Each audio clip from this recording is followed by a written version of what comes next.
Good afternoon.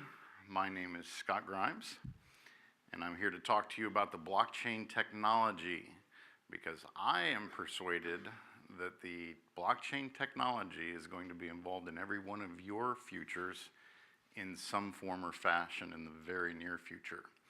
So thanks for coming to my talk, and hopefully we're going to get you a little more comfortable with what the technology is and what it does, and then some real-world application potential examples to help you see how you could connect it, as well as, unusually, when you're talking about a new cool technology, not many of them talk about the limitations or disadvantages, but we're actually going to talk about some of the limitations or disadvantages of the blockchain technology because I want you to have a complete breadth and understanding of its strengths as well as some of its weaknesses and challenges.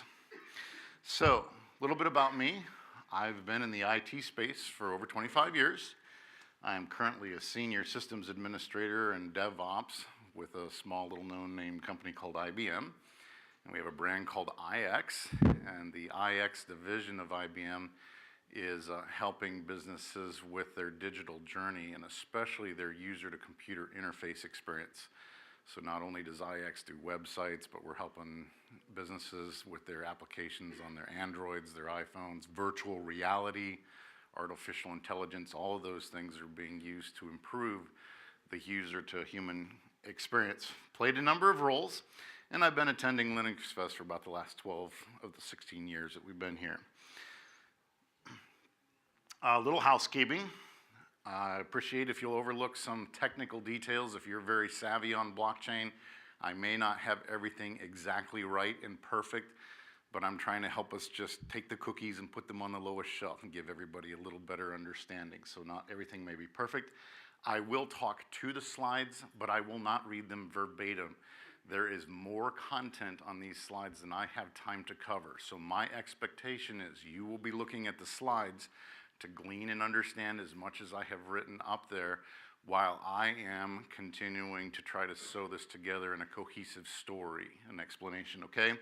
And then finally, I do ask that we hold questions and comments to the end. I will do my best to leave time for them, but I want to make sure that I have something of a nugget for everybody to take away, and in order to do that, I need to get all the way through the talk so that everybody has something applicable that they felt like they learned and was useful today.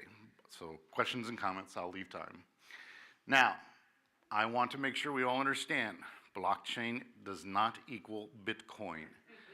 Bitcoin uses blockchain. Bitcoin made blockchain very popular, but the blockchain technology itself has far greater implications and opportunities than just Bitcoin. So you've seen what Bitcoin has done in the last 12 years. Imagine that for multiple industries. That's how pervasive I think this technology has the potential to transform our current business processes. So as I said a little bit ago, I'm trying to give you an overview. I'm trying to take you from a high-level understanding to it's a word that I've heard and is very popular, to a better understanding of how the technology is implemented and what it's really trying to accomplish. Then let's talk some real-world examples and then finally some limitations. So in order to build that bridge, I thought I would actually start with a real-world physical example and then tie that to our digital technology space. Several years ago, I had a need to transfer an asset of significant value and heritage across the country to somebody else. I didn't have the time or resources to drive it there myself, but I found out that the U.S. Postal Service offers a service offering that you can pay for, that every time that package changes hands, the guy that's giving it has to sign off and the guy that's receiving it has to sign off that I took ownership, responsibility, and accountability for this particular package.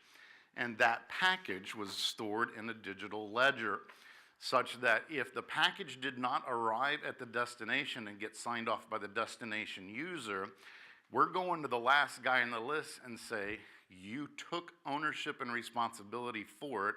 This is your signature on this date. Where is it? You need to come up with it. So it's a very strong, heightened. So really what the Postal Service had was a ledger as well as an audit trail.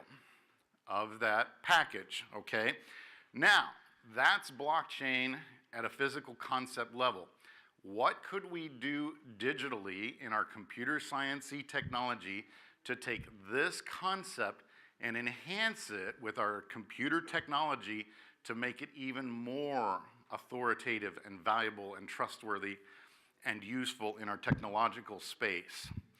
Well, number one, if we wrapped it in some cryptography goo, then we could demonstrate integrity. We could show that the transaction and the characteristics in that transaction absolutely haven't changed. This is what the user signed off on. This is what they agreed to.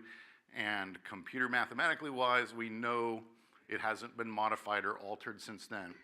Number two, we could add some computer science goo to it to give it immutability and create this audit trail transaction record that shows that over time, this is exactly what happened to the asset that was in the blocks of the chain, and that it hasn't been modified over time. There's no way it could have been faked, forged, stolen, altered over time as those transactions are linked. And then number three, just a couple of more pieces, and we could take this audit trail, this ledger, and databaseize it and make it a distributed database so that we have more than one copy, so that any attempt to alter one copy or destroy one copy does not actually disintegrate the whole record. And so we could distribute our blockchain database all over the world and give it a distributed capacity for availability, redundancy, parallel processing, etc. And then finally, if in this record, whatever we came up with for this transaction and what we put in this transaction, if we had some standardized agreement that this is a very useful, everybody agrees these are key elements and we can alter pieces inside those key elements, transaction in a very standardized way, then we could teach the computer how to do these transactions far faster and more efficiently than we do them manually today. But if we could standardize the format, and if we accomplish those first four objectives in our technology, then of course we pick up some other business advantages. One of those is that we can now do transactions much more quickly because the verification, the reconciliation, the clearance is actually stored in the digital record. We made that as part of the transaction. So today, when you go to sell a house, you involve a third-party title company. That title company goes through some type of verification and clearance and makes sure that there aren't any liens on the house, that the guy that's selling it really owns it and has authority to sell it. The guy buying it really has the finances and funding to buy it. They do all of that background check and verification, and they put their stamp of approval on this is a valid transaction, transfer of asset. That all functionality could be buried in the record and be done by the computer much, much more quickly. And obviously, if you bury it in the computer and teach the computer how to do this, then we can do a whole lot more of them. And we can do them at less cost. And that really starts to get businesses jive because not only am I picking up speed, but I'm also reducing costs. And those are the kinds of things that businesses say, I want to leverage and use this technology. So that is the goal. Sorry.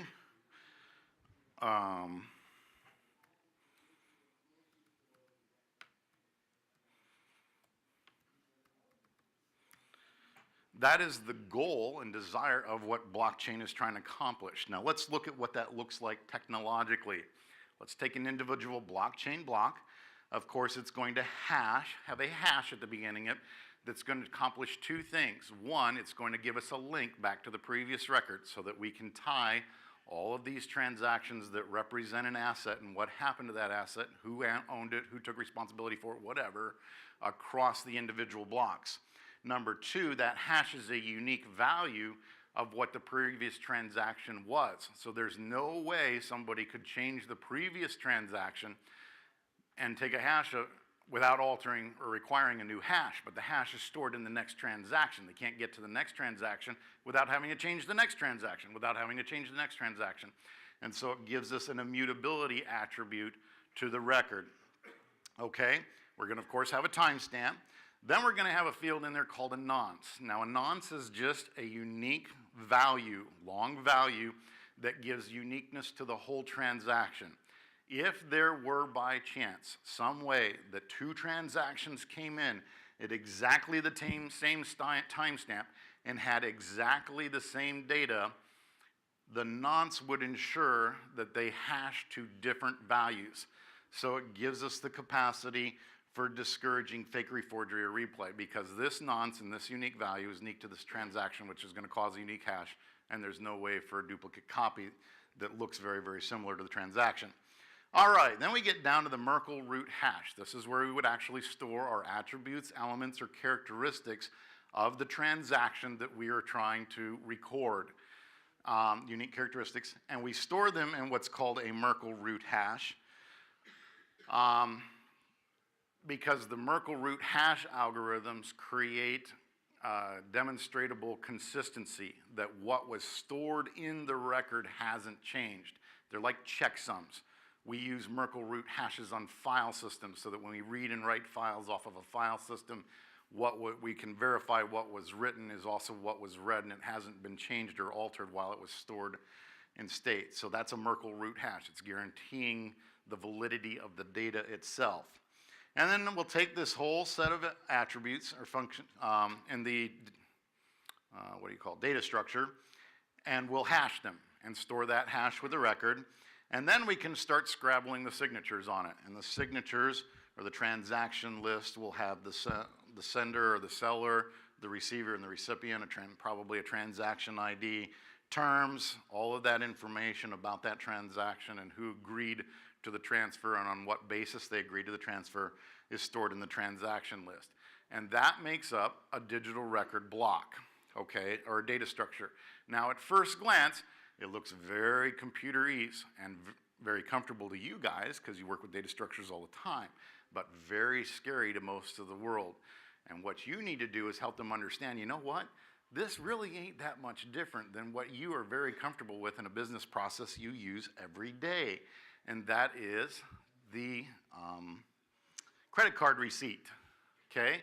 And if you can actually help them see that, you know what, we've got attributes that we're keeping track to, we've got senders and receivers and sign-offs in this receipt, and we're just taking all of that and digitizing it and adding some computer science goo, they all go, oh, okay, I can relate, this ain't that big a deal and that much different. So really, all the block is in a blockchain is a digital receipt with the computer science goo, okay? Well, now that I have a digital receipt format that's a standardized format, we all can agree with it, I could link them up and I could demonstrate transfer of ownership and responsibility, accountability of whatever that asset is in each block that I'm tracking. This guy owned it and then they sold it to this guy, who sold it to this girl, who sold it to yada, or this business and business and business. All of that is trackable. And because I'm taking a hash of this transaction and I'm storing it in the next block, there's a link and there's an immutability that I can't change this transaction or alter what was really done, because that would force a different hash that would be different than this hash. And if they did that, I could demonstrate mathematically in computer programming that, hey, somebody altered the data stream. And what I'm trying to sell is wrong somewhere back in the track, and we've got to go figure that out. And that's exactly what is demonstrated here, and that before every new transaction is added, a complete verification, walk back through all of the transactions that make up that asset are done. And as I'm walking backward through the chain, validating each of the hashes, if I hit one where, hey, somebody changed the data here and it caused a new hash and it doesn't match this hash that I have in the next transaction, there's a reason to no longer trust the transactional chain, and we've got to get people involved to find out who changed it or how did it change or why. But the transaction history is no longer trustworthy, and we shouldn't be continuing to build transfer of assets upon the transaction history. So that's the beauty of the chaining of the technology. Okay, now let's talk about a use case. Hey, now that I understand how this would work, what's a possible opportunity where I could use this to improve accountability, authority, trustworthiness, integrity with the blockchain protocol? Well, healthcare is a big deal where we want to know that the record's right and that all the people that touch me and my healthcare have some heightened level of accountability. So let's take a hypothetical scenario, okay? This is just something that I created to help demonstrate the value. Let's say this is you. Actually, this is my daughter. And you're having a bad day and there's some things going on and you go to your doctor and you discuss it and he writes you a script. You take that script to your physician. I'm sorry, not your physician, your pharmacist, okay? This is my son. And your pharmacist says, hey, I'd be glad to fill that for you. But on this particular day, your pharmacist is having a rather rough day. He's had an awful lot of things come into him, a lot of balls to juggle at the same time. In addition, he's got some personal things going on him. It's got his mind distracted, and he makes a mistake. He fills your prescription, but he gives you the wrong stuff, and he doesn't finish doing the background check to make sure that it doesn't have any interactions with any other drugs you're taking. But he gives it to you, and you take it home. Now, he correctly records it in the record what he gave you, but he didn't finish his homework. You take it home, and at about 4 hours later, you're having real chest pains. I mean, bad. Something's not right here. You wind up calling an ambulance. You wind up going to the EMR. They do some checking and find out that the biggest change that happened in the last few hours is you started on a new drug. They look at that drug and find out it's conflicting with another drug that you're having. And they're going, why did the pharmacist even give you that drug? And we've got some questions for the pharmacist. They're going to go back, and the pharmacist finds out about this, goes back into the record that he has and finds out that indeed he screwed up. And let's just say hypothetically for this situation, he's looking at some prison time, okay? And so he's like, how do I cover my tracks? How do I get out of this? This is really gonna ruin me and my career and all my plans and future and all of that. So he's looking for an opportunity to change the record. Well, he knows if he goes in through the front door, that's a HIPAA-compliant application. And in HIPAA-compliant applications, everything is recorded. Every time you pull up a record to look at it, they record it. Every add, change, delete, modification, I mean, whatever it is, HIPAA's creating that audit trail. So there's no possible way he's going through the front door to fix that record that is demonstrating he screwed up. But this particular case, our pharmacist is good friends with the DBA. Okay? Now, in a casual lunch conversation between pharmacists and DBA, the DBA just casually mentions, well, yeah, through the front door it's all audited and tracked, but you can't. But on the back side, we store all of those records just XML in a database because we need the efficiency and speed to do that. We couldn't put any of the overhead on it. So that gives our pharmacist friend an idea. I've got a condo on the beach that I get for 2 weeks every year. My DBA friend loves the beach. And so he goes to his DBA friend and says, hey, I got a small favor to ask of you. Only take you 5 minutes. If you would go in and find this record and make this change to this record, I will give you my beach house on your favorite beach in South Carolina for 2 weeks and $1,000. You can take your whole family and have a great vacation. Our DBA friend says, you know what? I'm on the backside. Nobody understands what I do. Nobody really values me. I haven't had a pay increase for 3 years. This would be a great opportunity for me and my family to really enjoy something, and it's 5 minutes worth of work. Pretty tempting offer. So our DBA friend agrees. He goes into the record, and he makes the modification. And he goes into the record, he makes the modification and change after hours, of course. Only takes him 5 or 10 minutes to find it, and sends an email to his pharmacist friend, and all it says is, it's done. Pharmacist friend comes in the next morning, sees the email, goes into the HIPAA application front door, sees that it's been changed, and it correctly reflects that he did things right. They're gonna have to look elsewhere to find out what happened. And so our pharmacist friend is doing the happy dance because his tracks are covered, okay? And the only two things he's got to deal with now are his conscience and when he dies and has to give an account to God for what he's done. How could we have used blockchain technology to enhance this application and prevent or discourage this scenario from happening? Well, the actual XML document is really just a digital form of a paper form that we're all familiar with. It's got field names, and it's got data values in those field names and typically stored in a SQL database. Well, what if we actually took that XML document and stored it in our blockchain database and wrapped it with our digital signatures and our Merkel root hashes and our hashes on the block? Then we could demonstrate that what they signed off on hasn't changed. It's absolutely authoritative and trustworthy. There's one small challenge if you were to actually do this implementation directly, and that is that the blockchain database is not optimized for XML document records, which can be literally megabytes in size. You would very, very quickly bloat the chain, and processing time would go way, way up for you to actually complete these transactions. Plus, you're asking us to take your HIPAA application and swap the database for the SQL database for another database architecture design that it's not really designed for. But if we could take that XML document and agree on some attributes that create uniqueness, such as taking an MD5 sum of that XML document as well as a doc ID, and just store those couple of characteristics in the blockchain database, then we could do the digital sign-offs and signatures addition, and we could still store our XML document in the SQL database that's optimized for that kind of content. We're really just extending the application. We're not rewriting it, okay? We're just adding additional functionality and capability such that every time that we read that document out of the database, we would take the transaction ID to go back into the blockchain and do the MD5 sum matches the MD5 sum, matches the hash. Hey, data hasn't changed, it's good. Okay, trust it, keep going forward.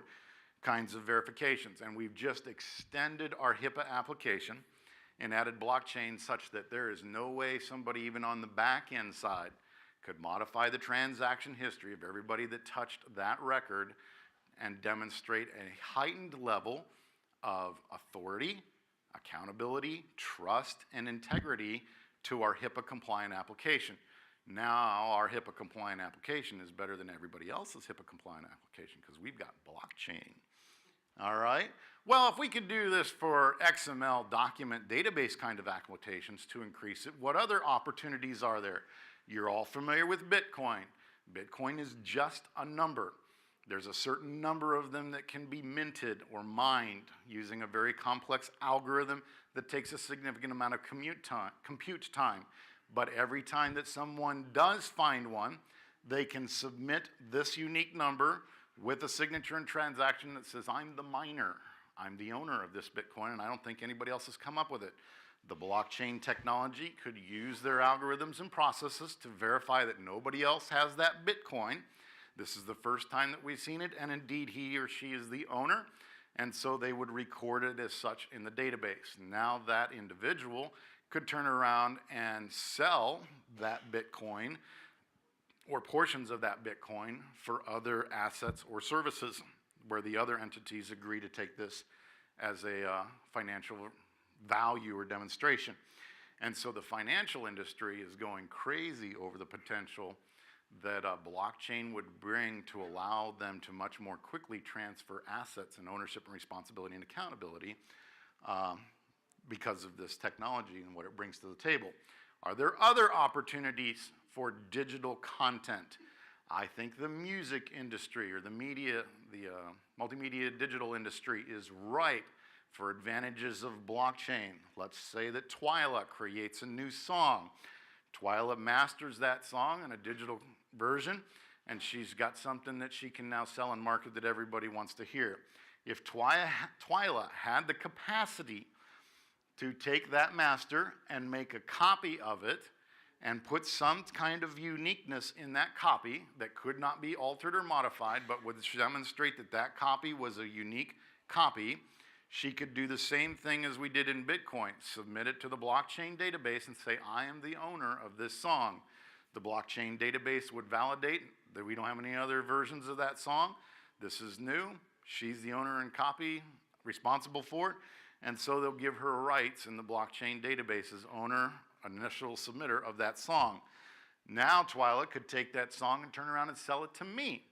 And I would do a transfer of asset, and she would give me ownership of that copy of that song, and the blockchain record would show that I did a transfer of asset and now have less money, more song. Then I could enjoy it for 6 months, and I could turn around and resell that copy of that song to Ray. And Ray would enjoy it for 2 or 3 months, and then Ray could turn around and sell it to Ted. And the blockchain record would demonstrate authoritatively who has that song, who made legitimate copy and rights. And of course, if we can do the positive and demonstrate authoritatively transfer of asset, digital asset, we could also possibly identify where people who have copies that they shouldn't have. Because if we find the version of that song on a shared database website, we could go into the digital record and say, who really has the rights to have that song up there on that shared website? And if you don't have the rights to have that song because you're not currently the owner of it, you either can pay Twyla some money to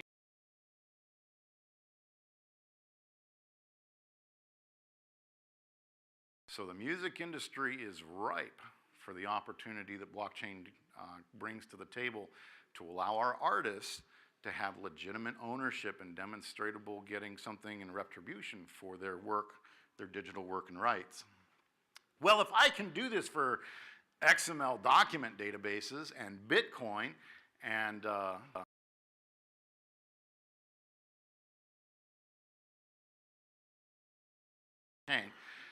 well, if in a particular industry you could get all of the players in that industry that care to agree that these characteristics or attributes actually uniquely identify that physical asset globally. There's no possible way there could be a second copy of that asset. This is unique, and we all would authoritatively trust these attributes represent that physical asset. Then you could take those attributes, stuff them in the blockchain database, and suddenly tremendously speed up the rate at which you're buying and selling those physical assets or trading them between individuals. And an authoritative ledger that has an additional level of authority, trust, accountability, security, all of those things that computer science brings in a trustworthy way. Well, gee, if I could do it for land parcels, are there other opportunities? I think supply chain is another huge potential opportunity where the blockchain technology could absolutely demonstrate authority and responsibility and accountability every time that asset moved or changed hands through the supply chain process. Of course, the receiver would have to validate that these are the attributes of the asset that I took ownership of and are unique.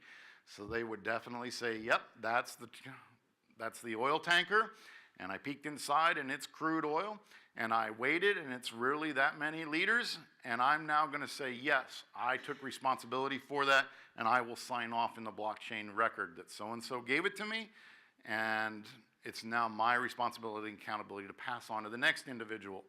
IBM is actually using this supply chain model to help blockchain digitize the diamond industry right now for this very reason and purpose, because this is a big problem and risk from diamonds getting to from mines to individuals. And so supply chain is a tremendous potential to the use of blockchain to increase the level of authority, trust, integrity, responsibility, all of those things beyond what we can do in our business paper processes today. Now, in all the examples that we've talked about, it's been a transfer of one asset to another asset, and it has only involved one individual or a business to a business. But the actual blockchain protocol allows for the capacity for you to say that, you know what, for this particular transaction, I need sign-offs from multiple roles or individuals. And this transaction can't happen and be marked complete until I have an individual that took responsibility for this role and all of them signed off on this transaction. So that really opens up the possibilities and scenarios. And of course, in addition to an AND algorithm, the blockchain protocol also allows for an OR protocol. Any one of these individuals would be legit for that role to sign off on this transaction of transfer of asset.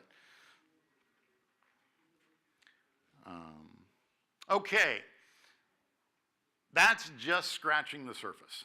Hopefully in those categories, it's beginning to get the juices flowing and the ideas bubbling of how you and your different businesses could, I can see potential for this to enhance what we're doing today in an authoritative and traceable way.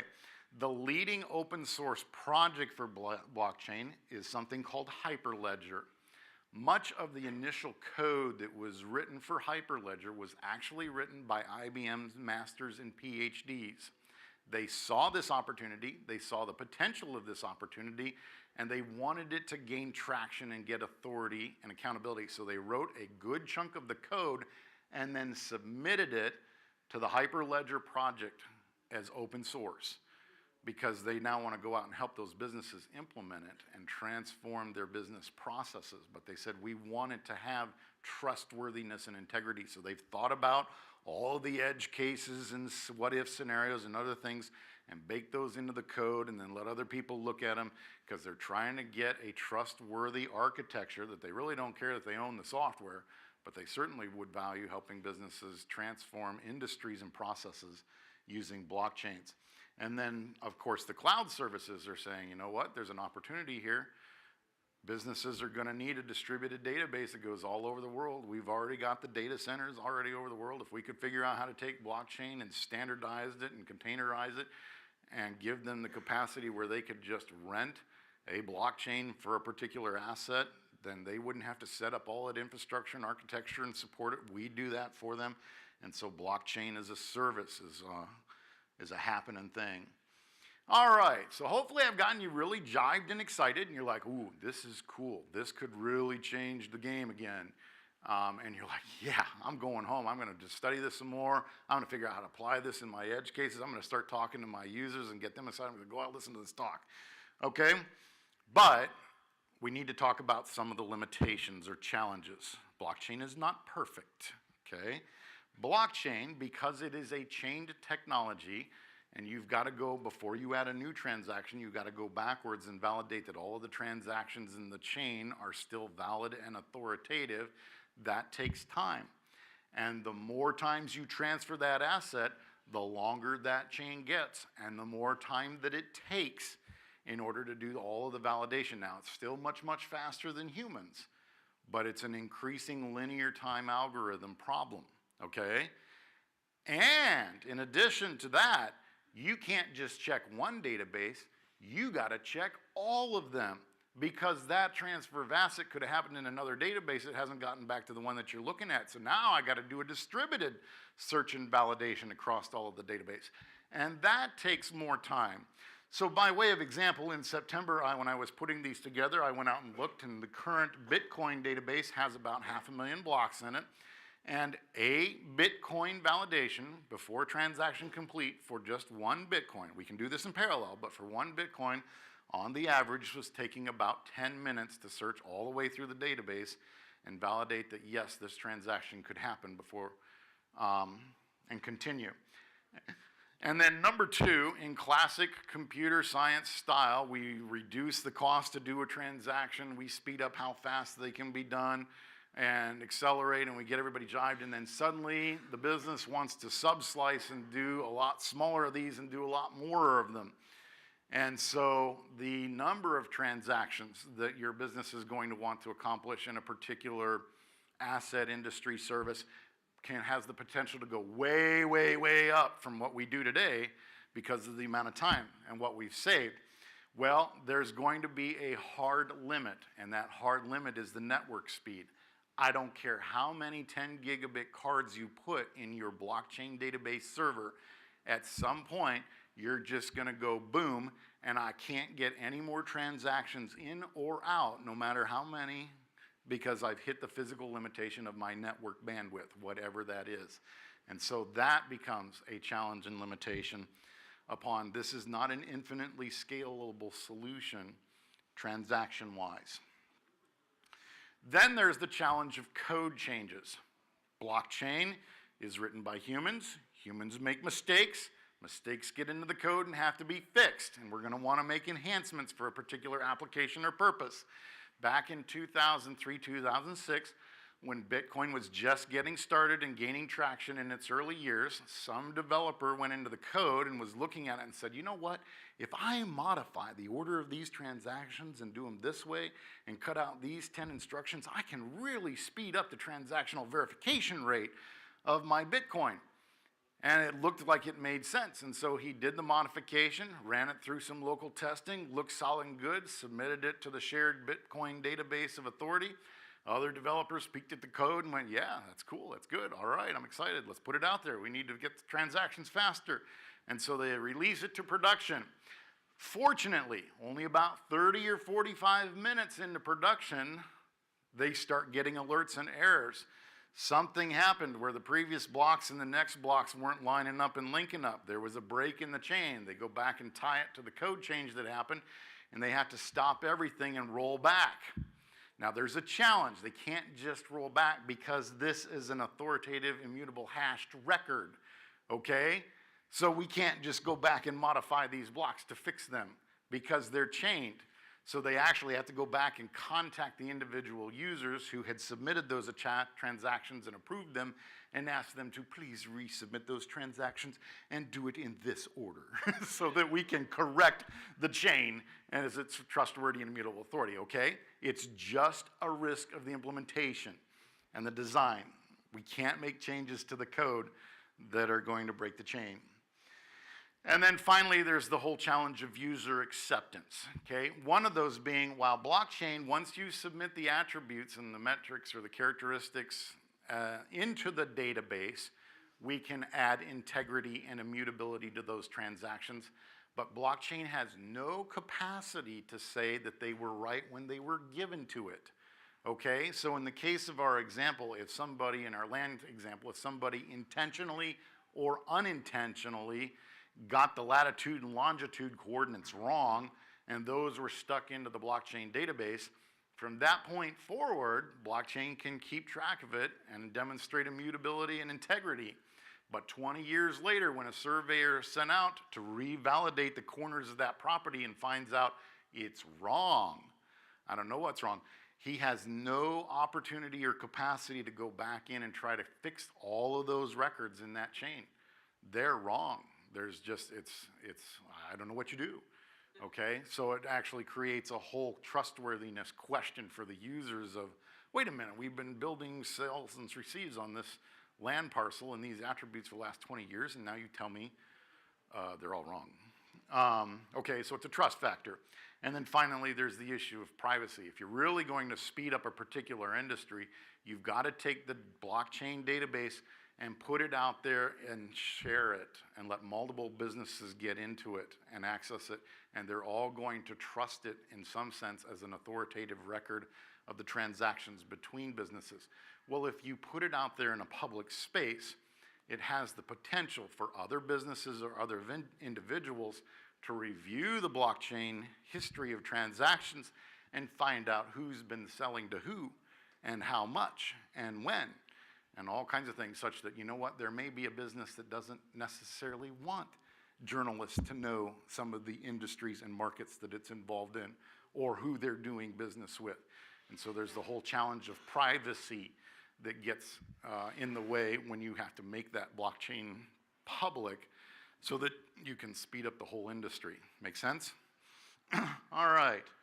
But despite those limitations or challenges, as difficult as they may be, and some things that we've got to help educate and get comfortable and solve, when you compare it to the advantages of what it does to bring a heightened level of authority, trust, integrity to the computer science space and the things that we manage and control, the ability to allow businesses to do more transactions faster and to reduce the cost of each transaction, I will argue that the advantages far outweigh the disadvantages, and there is blockchain definitely happening in your future. So with that, thank you very much. I'm open to any questions or comments where you have something that can actually add value to our discussion. Yes, sir. So I assume in Bitcoin, one block is one Bitcoin? Not exactly. I was actually just wondering how fractions of Bitcoins are like traded. Yes, and that they are actually recorded in the Merkel root hash as a fractional transaction of a Bitcoin. And so yes, you can subslice the Bitcoin and you just keep track of it in the transactions. Yep. Yes, Aaron. If the big thing about this technology is transparency of versioning and accountability, why hasn't this been applied to, say, putting in bills for Congress, tracking them via blockchain? Because you have not suggested the value to Congress of tracking the versions of their bills that were submitted and who did it and who made that change and why and all of the rest. Because maybe they don't want to know. People know. All right, good question. Yes, sir. Is there enough, it seems like suddenly, like if you were doing liters of, billions of gallons of liters of fuel that goes through the world, is there enough capacity and bandwidth as well as computing time to crank through all these?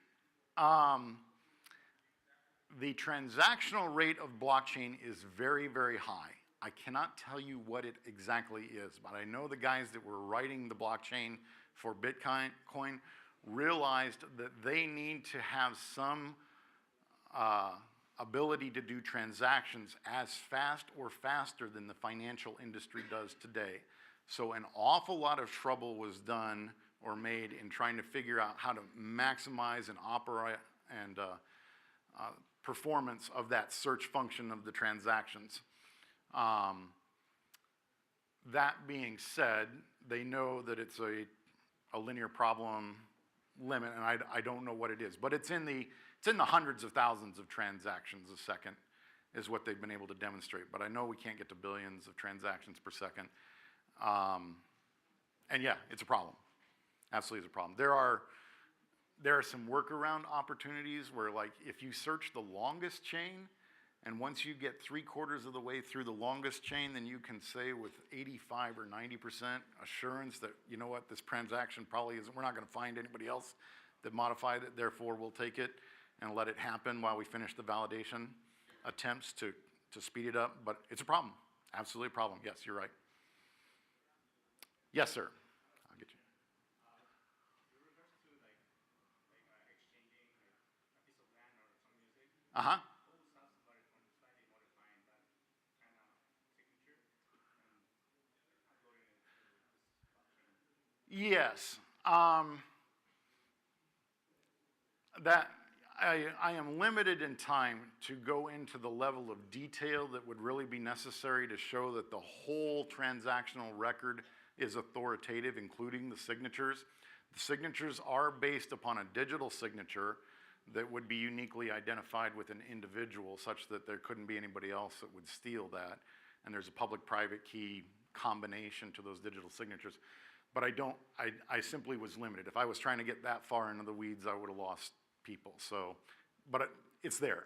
I know what you're asking, and it's there to create that assurance. Yes, sir.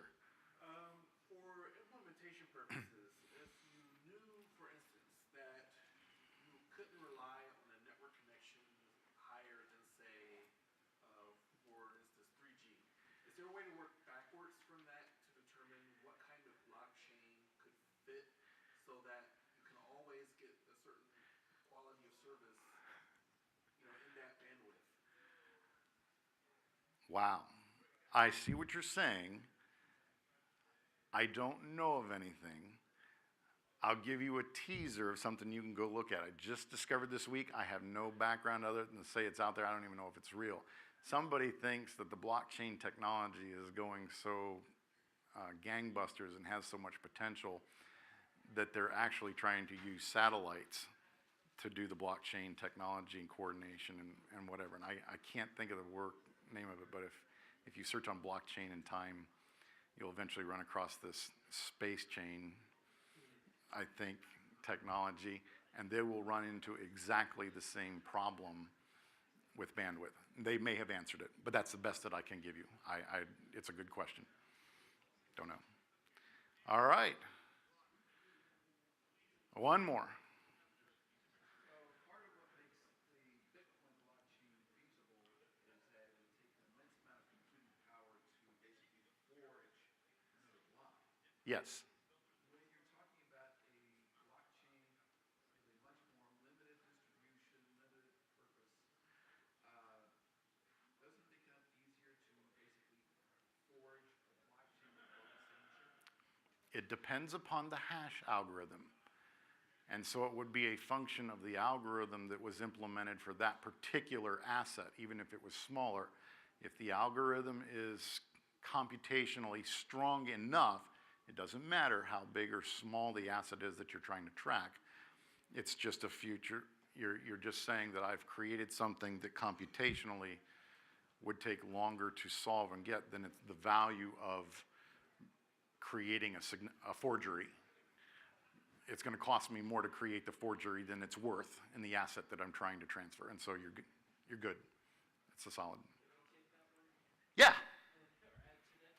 So the other aspect to that is like the more blocks that fall in front of it also adds to complexity. So let's say block 2 is the one that I want to forge, and there's 20 blocks in front of it. Okay, I now have to forge not just that block, but every block in front of it to get a value. So over time, the things further back have a more trust behind them because they're verified multiple times forward. Very good. Get some complexity that way. Very good. Thank you. Looks like we're good. All right. Thank you very much for coming.